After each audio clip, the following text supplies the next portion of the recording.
Welcome. You have reached review time with Imperium. Today's review will be Fistful of Vengeance, a Netflix original or film.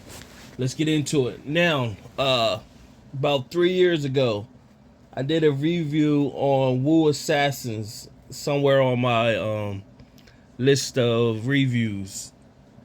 And it was a Netflix original. I think I gave it about a 2.5 out of 4 stars. And it was an okay series. The writing could have been a little better, but the action scenes were real good. I think it probably got drawn out, but I guess they had to do a lot of character development in that series. Now it's 3 years later, so they elected to not really go through a whole series. They elected to go the film way. And basically, you ain't got to go, you don't have to do as much to draw it out for a full 10 episodes when you could just make, in their view, one decent movie. And so here we go. So you got the main character is Kai, played by Oku Uwalis, and he's the executive producer on this movie. And like I stated in a review of Wu Assassins, I first came upon him when he had these like B movies, Raid 1 and 2, where in these films he's playing more of like I don't want to say comedic kung fu, but he got more, I guess, humorous personality.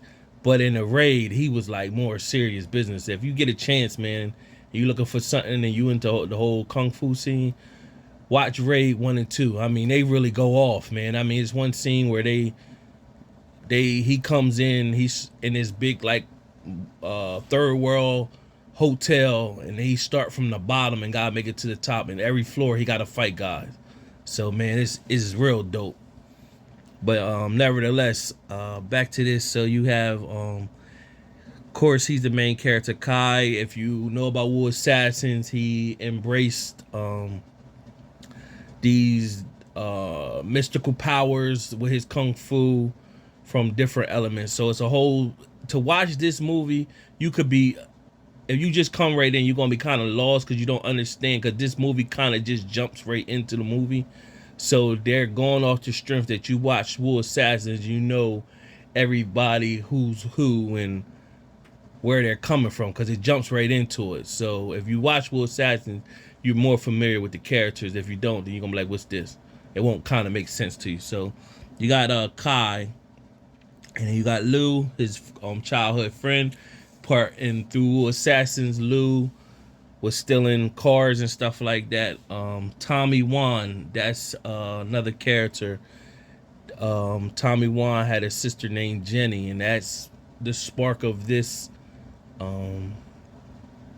movie. Jenny and Tommy, they ran a restaurant back in San Francisco. Now you also have a character, Adaku, so she's a love interest of Liu. Then you have Priya, and she becomes a love interest of Tommy. And then you have Zan. Now Zan in part in Wu Assassin, she took over like the Triad clan, and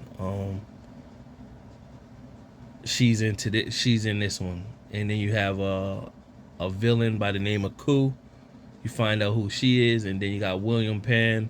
You find out who he is. So that's pretty much the cast. So what happens is, with this cast, you have Jenny, which is the sister of Tommy. She was killed, and then she was killed, and she had this ancient stone with her. And so when Tommy gets his sister, he grabs this stone, but don't nobody know what the stone really is for. So the whole crew between Kai, Tommy, and Liu, they making their rounds to find out where Jenny was, basically avenge her death to get information. They find out that she was killed by an assassin by the name of Ku. And Ku, you see her rolling around. She got powers where she could turn people on her side and then fight for her. So you see that happen. So of course, there's a lot of fight scenes. They got like zombie type kung fu people that you see all of them fighting. So the fight scenes is real dope. Of course, they don't miss a buck with the fight scenes in this, and then you wouldn't expect them to. So I'm just overall giving what the plot is. The plot of this whole is to avenge the death of Jenny, find out who killed her. They find out who killed her. Then it gets deeper. It's layers to it. Then you find out Zan from Wu Assassins, she's in here. And her and Kai have a fight scene and they don't finish it. So that becomes something that they got to finish. So this ancient stone that Jenny has is two parts to the stone that they need to merge together. And so William Penn is like the main entity here, and he's trying to merge the two stones, and they need Kai to do the like be like the sacrificial lamb, so they can get his powers and combine it all together, so that William Penn could release this god being named Pangu. So, like I said, Zan she was in Wu Assassins, and she's fighting all through the whole movie. So let me back up. In the process of them going on a journey to avenge Jenny and find out who killed her, they get into a hotel. So it's this big hotel scene where they're fighting, and you see Lou runs into like I spoke before, a love interest in Atako. And she was his love interest, and basically they become love interests again. But she works for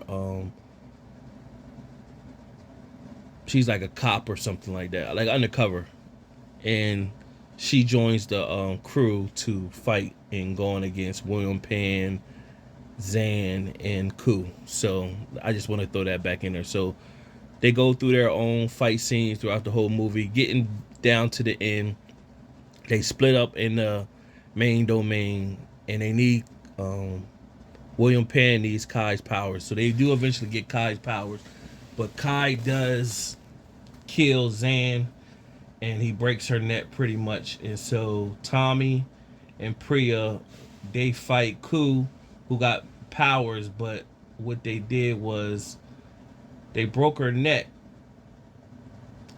Adaku came in and broke her neck, but she fixed her neck back because she got those powers. And then what they did was they pinned her down, and then Tommy stabbed her with a knife, and that her spirit just blew up her body. So William Penn, he merged both of the two entity stones, and he became and released the god being Pangu.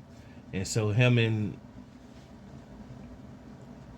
Kai was fighting in this spiritual underworld, under the ground area.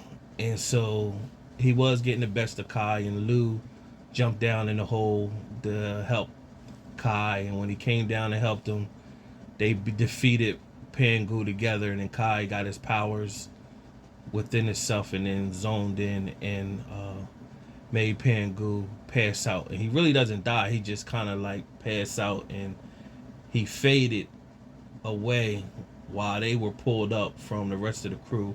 And that was pretty much the movie. So the movie itself, the action scenes is really what gets you. The storyline is not all that great. I guess it is better for them. I think it was easier for them, I guess, because of the pandemic. It was easier to just do one movie. But the storyline wasn't all that great. What you got to take away from this movie is the fight scene. So that was like the main thing. But the storyline wasn't all that great. So that will go down a notch for me. And so out of my 4-star rating system out of this movie, I give it a 2 out of 4 stars because of the fight scenes. But the storyline wasn't that great. And what I think is going to take place, I don't think Jenny, the sister of Tommy, is dead. I don't think she's dead. So it's some holes left in here. We all know Pangu didn't officially die, and a being like that. So it's going to be more to it. Hopefully it doesn't take a whole nother 3 years for them to come out with another, especially with them not doing a full season. You could come out with movies easier than the full season. But subscribe to the channel, like the video, tune into my review of War Assassins if you're interested in finding out more about what War Assassins. And of course, the War Assassins is a full season of 10 episodes. And I always leave a message on the reviews that me doing a review on the whole season doesn't know justice, so it's just an overall what took place. So feel free, if you into kung fu and all that, take a look at the War Assassins 10 episodes, so then you know once you get to this movie you understand what's pretty much going on. Till next time.